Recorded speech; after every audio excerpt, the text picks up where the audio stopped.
Herkese salam. Bugün sizinle evde olan erzaklarla asanlıkla hazırlayabileceğiniz pirog reseptini bölüşürəm.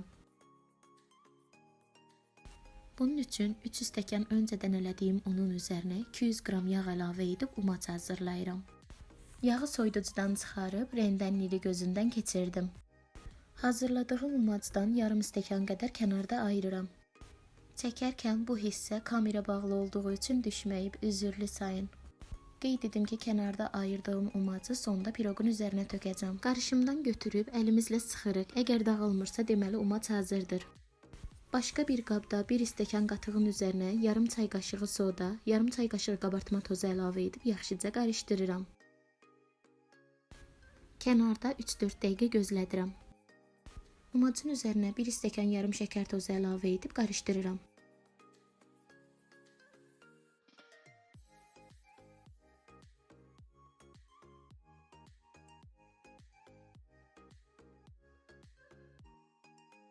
Kənarda gözlətdiyim qatığı və 2 ədəd yumurtanı üzərinə əlavə edirəm. Hazır xəmir olana qədər qarışdırıram.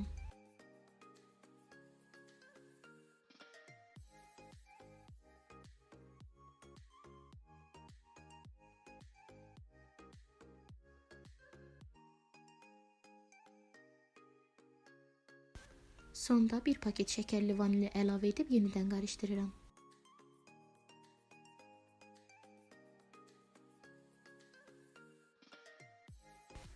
Xəmir bu qatılıqda olmalıdır. Umaclı piroq üçün diametri 24 cm olan qəlibdən istifadə etdim. Hazır xəmiri qəlbə əlavə edib hər tərəfinə bərabər şəkildə yaydıqdan sonra kənarda ayırdığım umacı üzərinə səpirəm. 180 dərəcədə 45 dəqiqə bişirdim.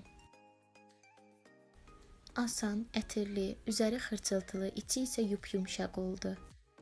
Umaclı piroqun reseptini videonun aşağı hissəsində açıqlama bölməsində qeyd edəcəm. Yeni videolarımdan xəbərdar olmaq üçün kanalıma abunə olmağı və fikirlərinizi mənimlə bölüşməyi unutmayın. İzlədiyiniz üçün təşəkkür edirəm.